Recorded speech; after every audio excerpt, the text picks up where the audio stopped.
This podcast is brought to you by the School of Advanced Study, University of London. Right. Well, this paper comes out of a chapter which will be published next year in the Cambridge Social History of Early Modern England, edited by Keith Wrightson of Yale University. The title's History, Time and Social Memory. The dangers of writing history in 21st century Britain are not profound. After years labouring at a book, the academic historian might incur a stinging review in a learned journal. If her work is deemed too unfashionable, or alternatively too modish, too radical or too conservative, she or he might find it hard to place pieces in the leading journals, fail to attract research funding, or worst of all, fail to secure a teaching position. All of these things can be disappointing, frustrating, and can engender feelings of anger and, especially in today's academic job market, of real material insecurity. But relatively speaking, we have it easy. There are no government spies leaning over our shoulders, no overt political scrutiny of our work. It has not always been so. Thinking of a dark record of a Stalinist state, for example, Nikita Khrushchev observed that historians are dangerous and capable of turning everything topsy-turvy. They have to be watched, said Khrushchev. The early modern English states sometimes had similar impulses. John Hayward, for example, discovered the ideological limits of historical writing the hard way. When he published his History of the Reign of Henry IV in 1599, he dedicated it to the Earl of Essex. The following year, after Essex launched his attempted coup against Elizabeth I, Hayward found himself in the Tower of London, accused of sedition.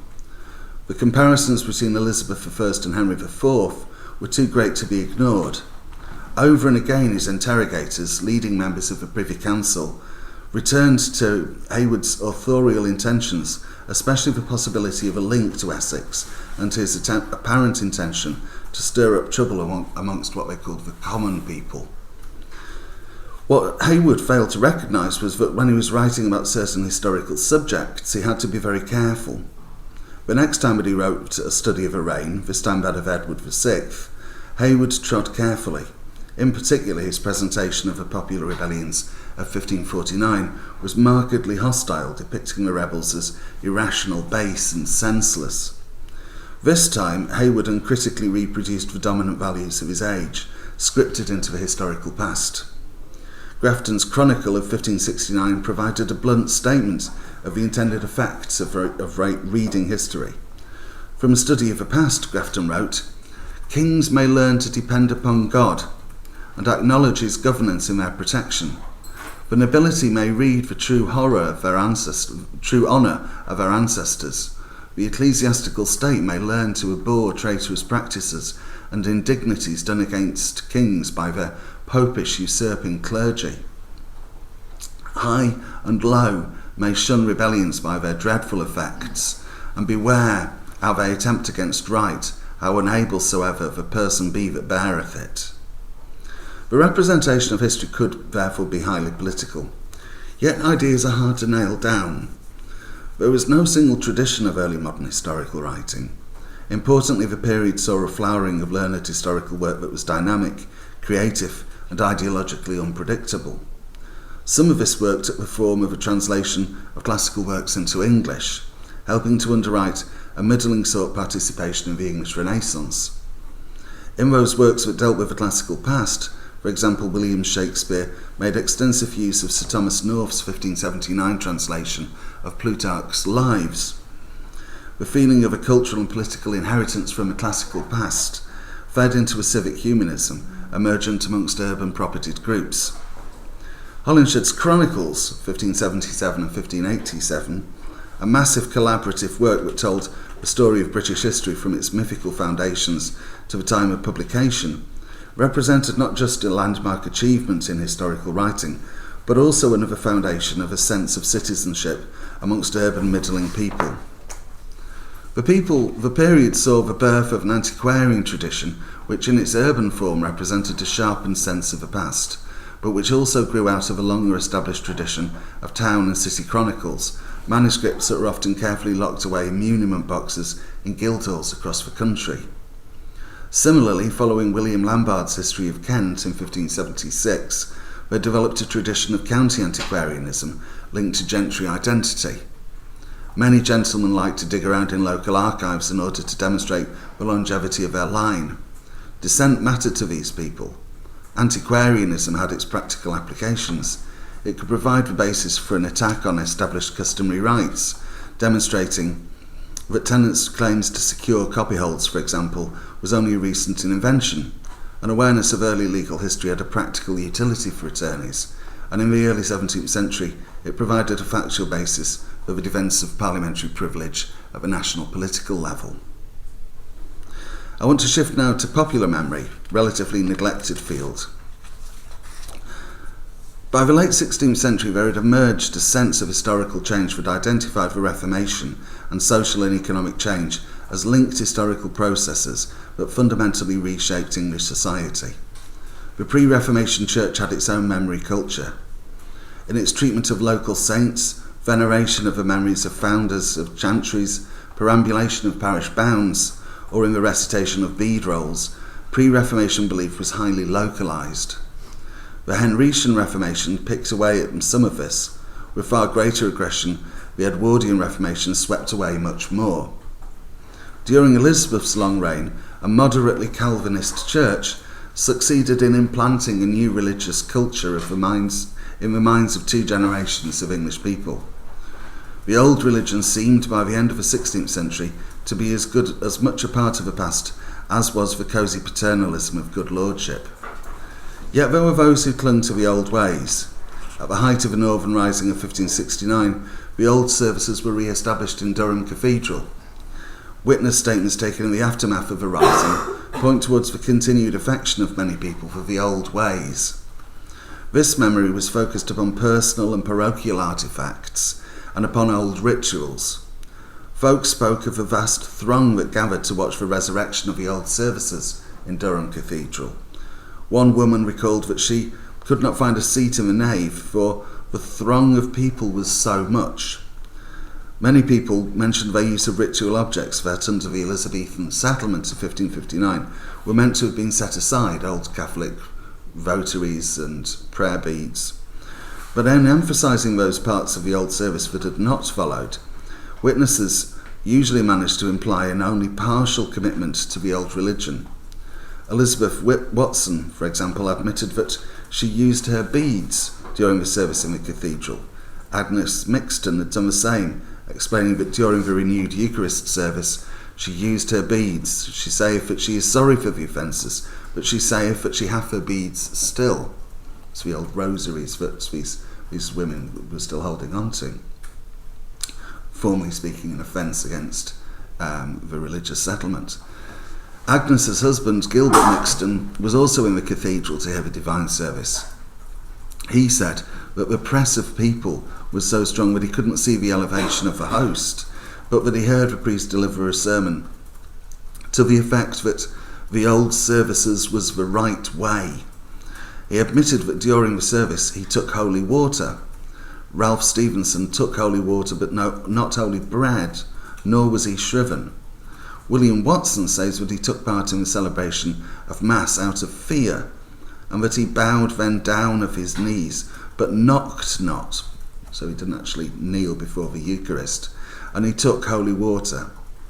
Ronald Blenkinsop, a priest, explained that he helped to sing evensong, but took part in none of the processions. He took holy water, but not holy bread. Another priest, William Watson, confessed that he went about amongst the people as a part of a procession, but neither said nor sung at it. All of the cathedral clergy denied any knowledge of any old copes, relics, books, or other objects that might sustain the apparently vanished faith, and yet all of these appeared nonetheless at the moment of rebellion within Durham Cathedral in 1569. So it's very clear that the local population, including the clergy, were holding on to all of these pre-Reformation objects and items. At one point, in fact, they dug up the old altar stones from within the grounds of the cathedral and placed them back within the sacred parts of the cathedral in order to allow the reinstitution of old Catholic services.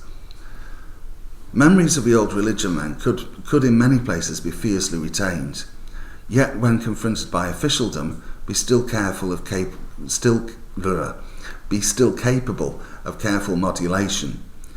The important point was that the success of the English Reformation represented a triumph over local patterns of remembrance and the social organisation of ritual and local meaning.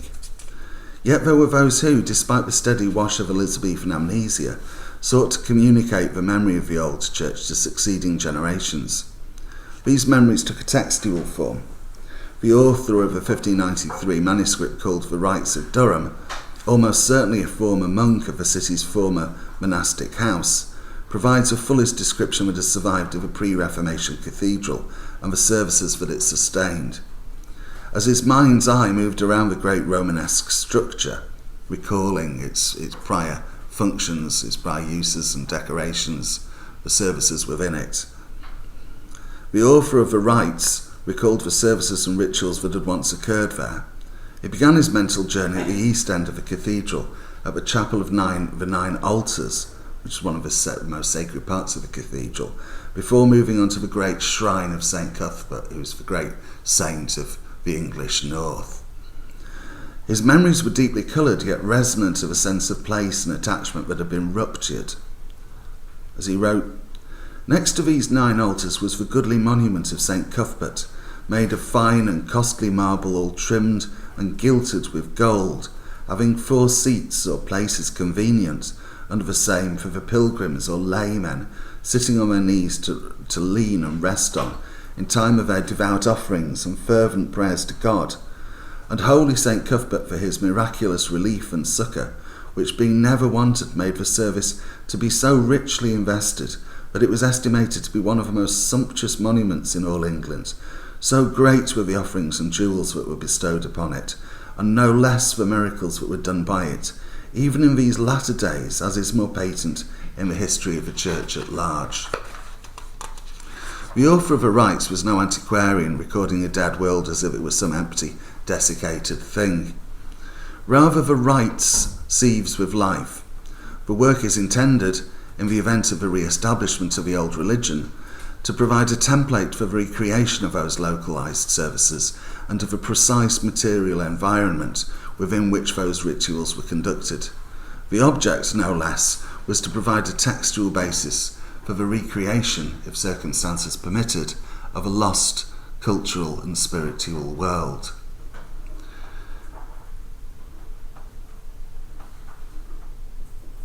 Now, I'm about to jump over a section which deals with popular rebellions, because this is a longish essay and I don't want to inflict too much of it on you, but essentially what I try to argue in the section on popular rebellion is that memories of rebellion, particularly those of the mid-16th century, the rebellions of 1549 known as the camping time or the commotion time, were likewise scorched into popular memory by the late 16th and the early 17th centuries, and that memories of the rebellions of 1549 continue to influence popular politics throughout the rest of the early modern period.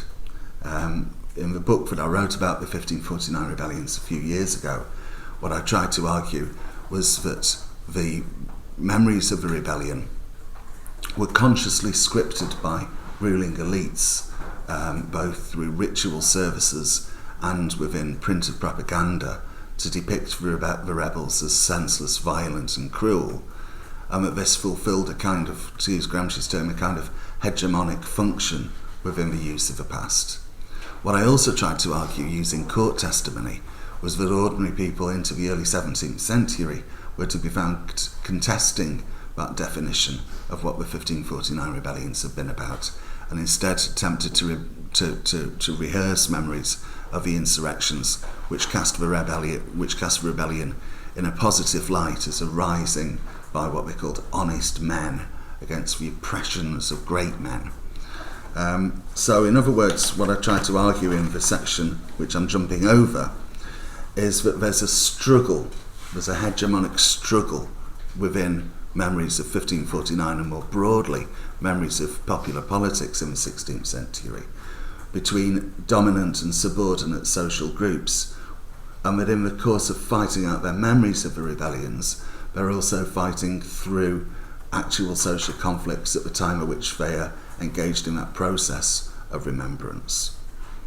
What I want to suggest now is that something very similar was at work in later 17th and early 18th century England, where ordinary people and their betters looked back on the events of the 1640s and the English Revolution and the wars associated with it. For the people of later Stuart and early Georgian England, the civil wars represented a profoundly traumatic body of memories. They remained divisive. Recollections of violence, repression, destruction and atrocity committed by one's neighbours proved hard to forget. Social historians have tended to avoid direct engagement with the historiography of the English Revolution, with far too many studies finishing arbitrarily in 1640. Yet the civil wars and interregnum were so powerful a force as to impose themselves on temporal registers across the country. Along with the Wars of the Roses, the Battle of Flodden, the dissolution of the monastic houses in the late 1530s, and the dissolution of the chantries in 1548, the civil wars were the only events to impose themselves uniformly on popular memory across the whole of England. So they represent a national memory. The widowed Eleanor Sargent of Harrogate in Yorkshire recalled in 1669 how her husband had been the forester of Knaresborough several years before the wars began. Many were more impassioned in the terminology they used about the 1640s. One corresponded to John Walker, who was collecting memories of the sufferings of royalist clergy in the 1640s in the late 17th and early 18th centuries, a remarkable body of correspondence which is held in the Bodleian Library in Oxford. What Walker did was to collect up, having sent out a series of questionnaires to every parish within England, to collect memories of the sufferings of the Anglican clergy during the 1640s and 1650s. It's material that no one's really properly worked on yet, but which provides an incredibly rich story, or series of stories, of conflicting stories, concerning the memorialisation of the English Revolution and the sufferings of the Anglican clergy during the period of the Revolution. One correspondent to John Walker, who was, as I've said, collecting these memories, referred to that decade, the 1640s, as the wickedly wicked times. A Cambridgeshire witness of 1674 referred to the 1640s as the troublesome times, as did Elizabeth Fisher of Canterbury in the same year, and the aged Cheshire husbandman William Horton in 1701. In some places, specific engagements, plunder, siege warfare, a skirmish or a major engagement, stuck in local memory. In 1679, when William Stevenson gave evidence concerning a disputed watercourse in Hull, the clerk noted that he speaks to 8 or 9 years before the late siege. 1697, a number of witnesses from Malmesbury in Wiltshire dated local events in relation to the Restoration. One had a sharp memory of the most traumatic event of the English Revolution, dating an agreement about parish tithes to about the time that King Charles I was beheaded. Derbyshire witnesses of the 1680s referred simply to the late wartime. Others spoke of the soldiering times. The village gentleman George Hopkinson, whose home had been plundered by parliamentary soldiers during the First Civil War, spoke pointedly of the late unhappy wars. So all of these are local memories, but they're local memories which are scripted around a set of national events. They provide markers in time in the same way that the Battle of Flodden or the dissolution of the monastic houses. National political or military events provide ordinary people with ways of marking time in relation to their localities. So local and national events then are here fusing, in particular around the sufferings of the 1640s and the 1650s. The intrusion of the wars into temporal registers that were otherwise profoundly local points to the significance of the English Revolution to ordinary people being sufficiently powerful to stand as markers in time. In this respect, they help to validate individual and collective claims to local memory. One clear instance of this came in 1656, when a group of Weird Ale tenants recalled how they had served, under colour of their obligations to the Crown under the custom of tenant right, for 14 days on the Scottish border at the time of the Bishops' Wars. The effect was to legitimate claims to tenant right at a time at which they were coming under threat from a local parliamentary magnate, Sir Arthur Heselrigg. This was a local dispute within the northern border counties of England concerning the custom of tenant right, whereby up until the union of the two crowns in 1603, following James VI of Scotland becoming James I of England, taking on the English throne, prior to the union of the two crowns, tenants, middling and relatively poorer men, had been entitled to low rents and to fixed fines and wide common rights, and for the Crown's protection of those entitlements in return for service on the northern borders against the Scots. So when the two crowns are unified under James I / James VI, there's no longer a need for those military services, and the Crown unites with the local gentry of the northern border counties to attack the custom of tenant right. The gentry are concerned to get rid of the custom of tenant right because that way they can charge higher rents and they can start to enclose areas of common land which hitherto have been held in common by the tenants and by the village poor.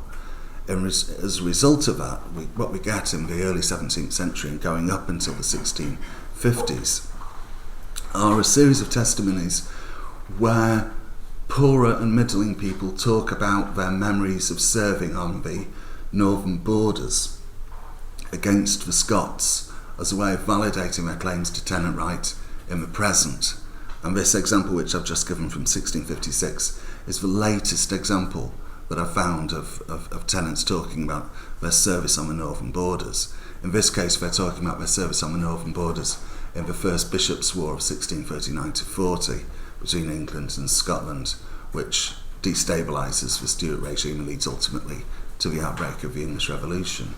So again, what we've got here are relatively localised, or at least in the case of tenant right, regionalised disputes, which are being understood in national terms and which critically help to generate a national historical consciousness amongst ordinary people by the late 17th and early 18th centuries. And I think that that's one of the fundamental transformations in the early modern period, is the development of that sense of a national historical consciousness, which doesn't replace the significance of local memory or of regional memory. It's not a matter of one dissolving the other, but rather the two twist into each other, they cohere together, they're part of the same, there's a unity between them. The 1640s then were scorched into popular memory for good reasons. The wars brought with them slaughter, disease, plunder, hunger, poverty and atrocity. The records of quarter sessions administration, the county courts, are full of petitions from maimed soldiers or war widows seeking relief. Up until 1660, that relief was restricted to the injured men who had fought for the Parliament and to parliamentarian soldiers' dependents. After the Restoration, it was the turn of former Cavaliers and their widows and children. There's currently a project underway at Leicester University led by Andy Hopper, which is using the records of county administration to get at the nature of wartime suffering and the way in which it's remembered within these kind of petitions to county administration, where soldiers will write in and say, I was wounded in my left eye at the Battle of Hopton Heath and I lost my right arm at the Battle of Marston Moor. And people give these astonishing accounts of all these injuries that they accumulate across from their bodies in the course of the fighting in the 1640s.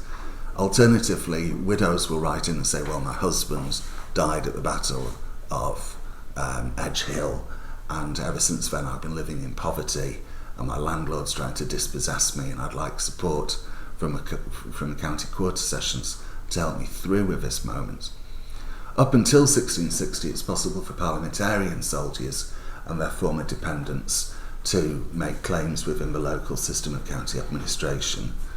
After the Restoration, it's the turn of the former Cavaliers and their dependents who are now able to make claims within the system. But regardless of the political loyalties of the people making these claims, what they are indicative of is the extent of physical trauma, the extent of suffering within the population as a result of the English Revolution. It's estimated by the historian Charles Carlton in a book called Going to the Wars, that in terms of relative population loss, so not absolute loss, but relative population loss, the destructive effects of the of the civil wars amongst the English population of the 1640s stand at roughly 3 times that of the First World War. So an immense loss of life in terms of the relative population size of England. The population loss in Scotland and Ireland, where the wars are still more bitterly fought, are undoubtedly much higher than that in England and Wales. So the terms according to which parochial and county relief was administered to the victims of war then helped to perpetuate wartime divisions for generations to come. Into the 1690s, the 1700s, those injured in the course of the fighting in the 1640s on the King's side are able to claim relief. Those on the Parliament side, however, up until their deaths, late 17th, early 18th century, are denied any form of parochial relief. So there's a memory which is scorched also into the process of the county administration of poor relief to widows and to wounded soldiers, which helps to maintain those partisan divisions within English society into the early 18th century in a manner not unlike the way in which the Franco state behaves in the 1940s and 1950s in denying relief to the Republican wounded and to the widows of the Republican war dead, in a way that manages to perpetuate the same partisan divisions within Spanish society after 1939 as within English society after 1660. The disease and dearth of food that came with the disruption of trade and passage of marching armies was also burnt into people's memories. In the history that he wrote around about 1700 of his home village of Middle in Shropshire, Richard Gough recalled how the village common had been cut and burnt and sowed with corn in the later end of the wartime, Temp Charles I. The first crop was winter corn, which was a very strong crop. The next was a crop of barley, which was so poor that most of it was pulled up by the roots because it was too short to be cut.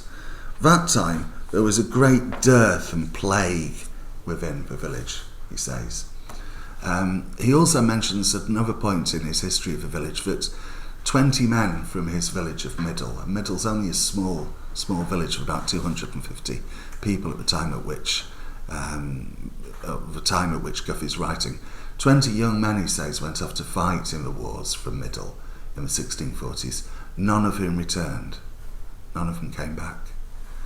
All of this mattered to ordinary people's experience of the wars, perhaps more so than the great issues of state that had provoked it. For generations after the wars, their material destruction remained everywhere to be seen. In a set of notes that repeatedly reference the impact of the civil wars, the Lincolnshire antiquarian Abraham de la Pryme recorded in the 1690s that it was the Lord Kimbolton, Earl of Manchester's regiment, that defaced the church of Hatfield. They were exceeding rude people. The Earl of Manchester's regiment was recruited from East Anglia and was a noted radical regiment in the early stages of the First Civil War. He knew that he was traversing an ancient landscape. Some of the wayside crosses that de la Pryme passed denoted the bounds of land that had once been held by monastic houses. This ancient landscape had also been disrupted by the wars. De la Pryme noted 2 such crosses, one of which was still standing in 1697. The other had been, as he put it, a stately cross of great height, like a market cross, called St. Catherine's, which was standing until Cromwell's days, and then the soldiers pulled it down to the bare ground. Within a culture that read the material world as a way of plotting local memory, in church seating plans, parish bounds, the location of wayside crosses, the effects of wartime damage could be sharply felt. In 1705, the minister of Ott and Belcham in Essex wrote an account of the parish boundaries, his intention being, as he put it, to describe the bounds and limits of our parish, which are very obscure, and to prevent encroachings of others. This was a matter of special concern to him because, as he put it, in the times of the Long Rebellion, the landmarks of our parish were cut down, and it would be difficult for posterity to find out the proper precincts which our parish are encompassed withal. On the other hand, the civil wars might be commemorated within the landscape. In 1674 it was recorded in Wigan, in Lancashire, in the north of England, that there had been a battle at the northern end of the town in 1651, which ended in the death of the royalist Sir Thomas Tyldesley.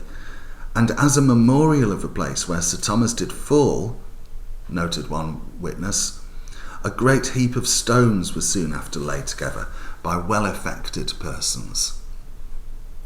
Changes to parish churches, another memory site in local communities, were also keenly felt. The shock of the destruction of a parish church remained keenly felt in Pontefract in Yorkshire in 1667. William Gates recalled how the parish church of All Hallows was burnt and pulled down in the time of late rebellion, and that the steeple thereof only is in part repaired. In 1686, William Walker, who had been a servant in Holford Hall for 26 years in Cheshire, remembered how he, his fellow servants and his masters, the Cholmondeley family who fought for the king in Cheshire in the 1640s, had always sat in the chancel, the sacred part of the church, of Lower Peover. The chancel, sacred part of the church, Walker was sure, was the property of the Cholmondeleys. His 70-year-old neighbour William Litter was able to provide some historical context to the reflected pride that Walker seems to have felt in being part of so prominent a household. He remembered how back in 1625 one of the Cholmondeleys had passed away and was buried under a white gravestone in the same chancel. 50 years ago, he recollected, before the late and happy wars, the Cholmondeleys had financed the repair of the chancel and had renewed their heraldic arms. But in the said wars, the same coat of arms, symbol of the Cholmondeley family, were taken down by the soldiers, as this deponent have heard, and were after that preserved by Peter Frodsham, who was tenant to the Lords of Holford. So what we've got there within that parish church in Lower Peover in rural Cheshire in the northwest of England is an attack upon the memory, upon the genealogy of the dominant family of the village, the Cholmondeleys, this powerful royalist family that had fought for the king in the 1640s. In attacking the heraldic emblems of the Cholmondeley family, what the parliamentarian soldiers are attempting to do is effectively to obliterate the memory of the family as a dominant presence within the village. Yet we should note that despite this, the arms that are removed by the parliamentary soldiers are preserved by some of the villagers and subsequently re-erected following the restoration in 1660 in order to reassert the presence of the Cholmondeley family back in that key site in the life of the village, back in the parish church. Moreover, the social event that underwrote this reading of a landscape, the yearly Brogation Tide custom that saw the perambulation of parish bounds, which many Puritans perceived of as pagan, had in many parishes been discontinued during the interregnum. In Kirby in Ashfield in Nottinghamshire, there was a deep sense of a meaning of landscape that reached back to before the dissolution of the local priory of Newstead. It was general knowledge before the wars came that certain fields had been held by the priory prior to its dissolution in the 1530s, so these are memories that reach back by 110 years. These fields were taken in by the parish perambulation, and old folk would call out to their younger neighbours to take note of the boundaries and field names, and desired them to remember it for the time to come. The point of the perambulation of the parish bounds was that it was part of the custom of Rogation Tide, whereby parishioners across Western Christendom would walk around the bounds of their parish, noting certain landmarks, crosses that had been carved into the land, the remains of medieval crosses, standing crosses, sometimes stone circles, sometimes Neolithic stone circles, or Roman remains, sometimes field boundaries or turning points within the layout of common field strips, all of which marked out the boundaries of individual parishes And so as people perambulated the bounds during the custom of Rogation Tide, the expectation would be that young boys, not young girls but young boys, would pay particular attention to the landmarks so that they could recite them to their descendants years later. And you find examples of boys being persuaded to remember the bounds by, for example, being given twopence at a certain, 2p at a certain boundary marker. Or if the boys are unlucky, if they come from certain parishes, they might find themselves being turned upside down and having their head banged on a certain spot to remember it. Other really unlucky boys get their ears twisted, or they get cuffed about the head, or they get whipped on their back, so that they remember these boundary markers, so that it's sort of imprinted into local memory. But the custom of Rogation Tide in many parishes dies out in the course of the English Revolution, because Rogation Tide, with the blessing of the crops, is associated in the minds of the victorious Puritans of the 1640s and 1650s with paganism. It's associated with, in their mind, as a pagan custom which they want to obliterate. So all of this ceased then when the war came, after which the Rogation Tide processions were discontinued. Now in 1664, the parishioners were attempting to recover their collective memories of the bounds.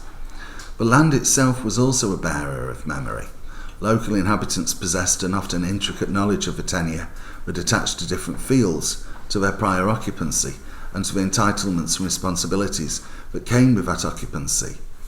The English Revolution disrupted this too, not just with the seizure of the great estates of the royalist gentry, families like the Cholmleys of local Peover, but also with the sequestration of lands held by relatively humble people. As part of the process of the English Revolution in the later 1640s, the lands of a great many soldiers who'd served in the royalist armies, many of them quite humble men, or of their widows, were sequestered by the Parliament, they were taken by the Parliament and sold, and so the extent of the economic immiseration amongst the former royalist soldiers in the later 1640s and 1650s is intense as a result of their loss of the lands which hitherto they might have occupied for generations. The English Revolution one William Shakespeare, not the William Shakespeare, but a descendant, one William Shakespeare of Rowington in Warwickshire, for example, recalled in 1675 how, in the time of the late wars in the kingdom, many of the copyhold tenements of Rowington were under sequestration, and that all of this led to confusion as to the precise pattern of tenure. So we have a memory culture which is predicated upon a reading of landscape, the effects of the sequestration process, the process by which royalist lands are taken up by the state and sold to other inhabitants, is to disrupt that mnemonic, that memory system that's written, that's scripted into the land, both in terms of the custom of Rogation Tide, but also in terms of the ownership of particular fields or bits of land, which are then sold off to others in the course of the process of sequestration, the sale of royalist lands. In all of these ways, then, the civil wars proved highly disruptive of local ways of remembering. There is a certain irony to the burning of the English Revolution into popular memory. The Act of Indemnity and Oblivion in 1660 enjoined subjects to erase the interregnum from their memory. But both sides found this hard to achieve.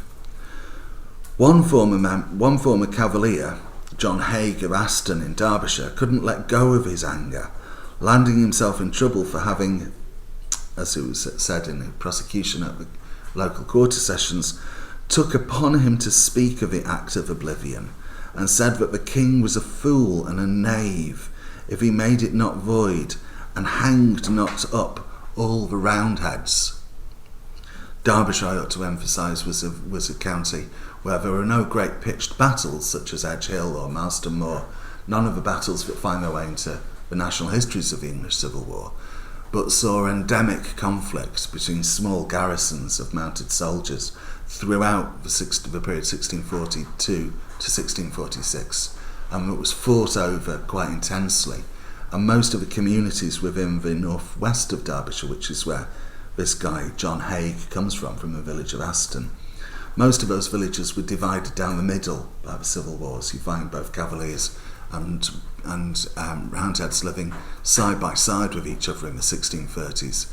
So these are men and women who know one another intimately within these communities, who've been brought up with one another, but who in the 1640s are now set at one another in the course of the outbreak of the Civil War from 1642 and onwards, conscripted into parliamentarian or royalist regiments and forced to fight one another as a result of the outbreak of the war.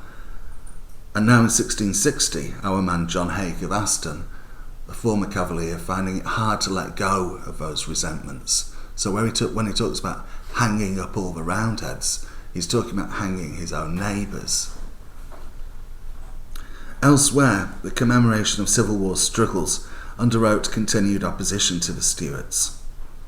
The inhabitants of Restoration Taunton in Devon, who had withstood a prolonged siege in the First Civil War, enjoyed a 3-day festivity to celebrate the defeat of their royalist besiegers.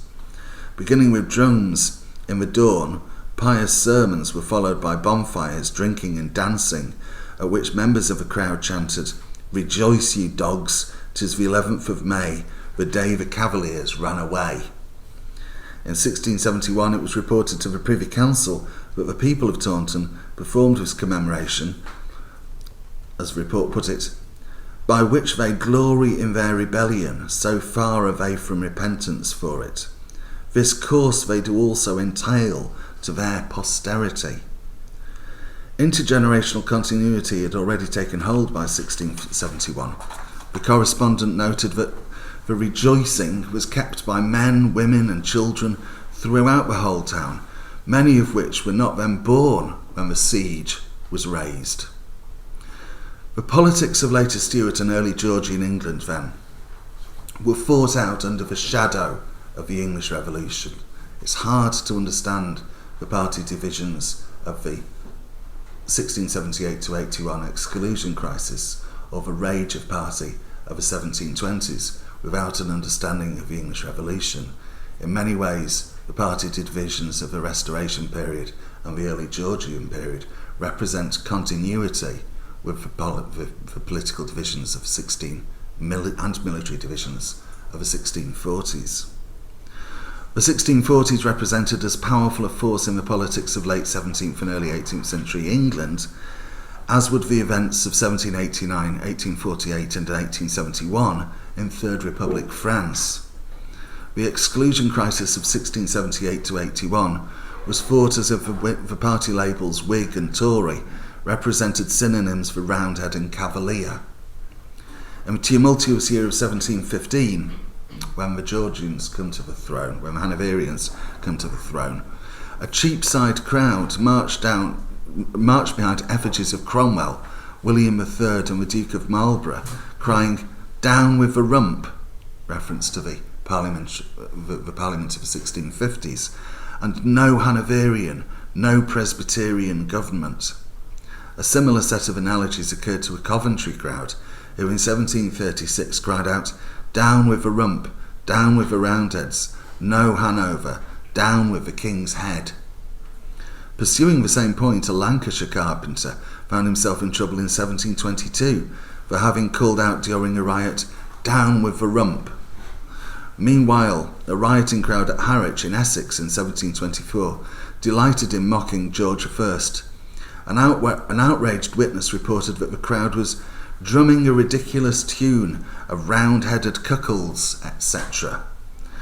In a slippage that was indicative of the instability of straightforward party narratives, George Cleeve was presented to the Assizes in 1716 for warning that King George must have a care what he did, otherwise he would lose his head as King Charles had done. All of this then reminds us that popular memory is a field that is constantly crossed by competing constructions, often at war with each other. The civil wars represented a nightmare that loomed over later generations. The study of social memory takes us into a contested protean field. Understanding the constantly unpredictable eddies within popular memory will require the next generation of early modern social historians to transcend subdisciplinary boundaries and to rethink the nature of a social history project. There is everything to be gained, bringing us ever closer to the world we have lost. Thanks.